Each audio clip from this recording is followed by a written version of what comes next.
છું। આજે હું તમને એક સરસ મજાની વાર્તા કહીશ। તમને વાર્તા ગમે તો ખૂબ ખૂબ વિનંતી।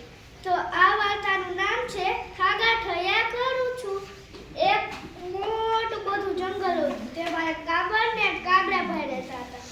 એકવાર કાબરે કાગડાભાઈને કહ્યું, કાગડાભાઈ ચાલો આપણે ખેતર ખેડીએ। દાણા સારા થાય તો આખું વર્ષ ચણવા જવું ના પડે। તો પછી બે ખેતરે ગયા। ખેતર ખેડવા લાગ્યા। થોડી વાર થઈ ત્યાં કાગડાની ચાંચ ભાગી। તે લુહારને ત્યાં ઘડાવા ગયો અને જતા જતા કાબરને કહેતો ગયો, કાબર બેન તમે ખેતર ખેડો, હું હમણાં ચાંચ કરાવીને આવું છું। તો પછી કાગડો તો ગયો।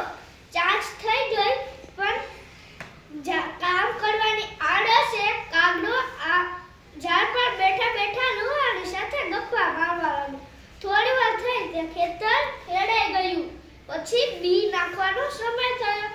તો એ કાબર તો કાગડાભાઈને બોલાવવા ગઈ, કાગડાભાઈ હવે તો ચાલો બી નાખવાનો સમય થયો છે। મોડા નાખીશું તો માલને નુકસાન થશે। તો કાગડો તો કહે,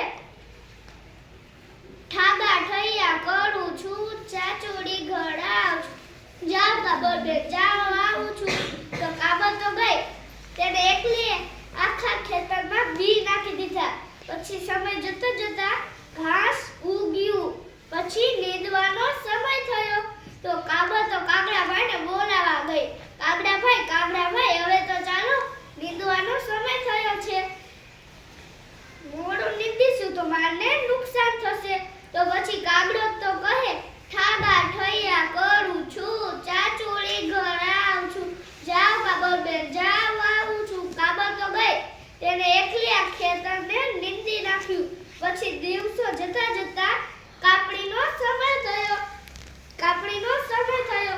તો પછી કાબર તો ફરી કાગડાભાઈને બોલાવવા ગઈ, કાગડાભાઈ હવે તો ચાલો કાપણીનો સમય થયો છે, મોડું કાપીશું તો માલને નુકસાન થશે। તો કાગડો તો કહે, ઠાગા ઠૈયા કરું છું, ચાચુડી ઘડાવ છું, જાવ કાબર બેન જાવ આવું છું। કાબર તો ગઈ। તેને એકલી આખા ખેતરની કાપણી કરી નાખી।